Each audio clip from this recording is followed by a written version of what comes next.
మామూలుగా ఇట్లా వంశపారంపర్యంగా కొంతమందికి సీక్వెన్స్ అంటే రకరకాల జనరేషన్స్ కనుక క్యాన్సర్తో ఎఫెక్ట్ అవుతున్నట్టయితే కనుక మేము ఫస్ట్ వాళ్ళకి కొన్ని బేసిక్ అంటే వయసు పరంగా స్క్రీనింగ్ టెస్ట్ ఉంటాయండి. ఫర్ సపోజ్ 40 ఏళ్ళు దాటిన వాళ్ళకి రెగ్యులర్గా చేసే సీక్వెన్సెస్ కొన్ని ఉంటాయన్నమాట. అంటే రొమ్ము స్కాన్ అని అట్లానే.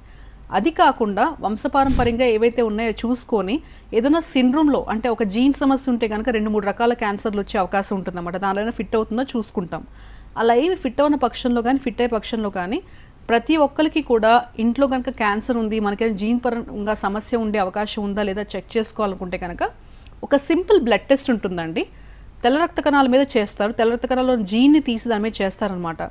జర్మ్ లైన్ టెస్టింగ్ ఉంటుంది. Hereditary germ line testing for cancer ఉంటుందండి. మీరు ఏదైనా క్యాన్సర్ డాక్టర్ని మీరు సంప్రదించినప్పుడు మీరు వాళ్ళకి చెప్పాలి జర్మ్ లైన్ టెస్టింగ్. అదేంటంటే మీ తెల్ల రక్త కణంలో ఉన్న జీన్ తీసి ఒంట్లో ఉన్న ప్రతి ఒక్క కణంలో కూడా ఆ జీన్ ఉంటుందండి. క్యాన్సర్ కణం కనుక వచ్చే అవకాశం ఉన్న జీన్ యాక్టివ్గా ఉందంటే కనుక మనకి తెల్ల రక్త కణంలో ఉన్న జీన్లో కూడా ఆ అబ్నార్మాలిటీ ఉండే అవకాశం ఉంటుందన్నమాట.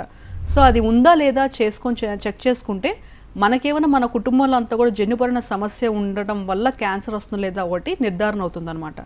అది పాజిటివ్ ఉంటే కనుక సీక్వెన్స్గా కొన్ని వయసు తగ్గట్టు కొన్ని టెస్టులు చేసుకుంటూ ఉంటారండి.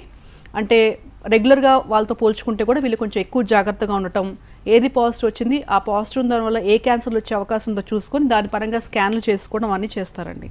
నెగిటివ్ వస్తే కనుక ఆ వయసు వాళ్ళు ఏదైతే ఫాలో అవుతారో ప్రోటోకాల్ ఎగ్జాక్ట్గా ఆ ప్రోటోకాలే ఫాలో అవ్వాలండి. అంతకన్నా డీవియేషన్ ఉండదు. ఫర్ సపోజ్ మీరంటూ 2 జనరేషన్ వాళ్ళు ఇన్వాల్వ్ అయ్యారన్నప్పుడు మేబీ ఒకరికి స్మోకింగ్ అలవాటు ఉండొచ్చు, మేబీ ఇంకొకరికి వయసు ఎక్కువ అవటం వల్ల రావచ్చు.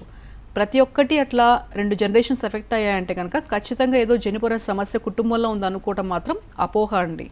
సో మీకు అది ఉందా లేదా తెలుసుకోవాలంటే కనుక ఆ simple blood test germ line testing అని మీ క్యాన్సర్ డాక్టర్ గారిని అడిగితే కనుక డెఫినెట్గా వాళ్ళు మీకు హెల్ప్ చేస్తారు.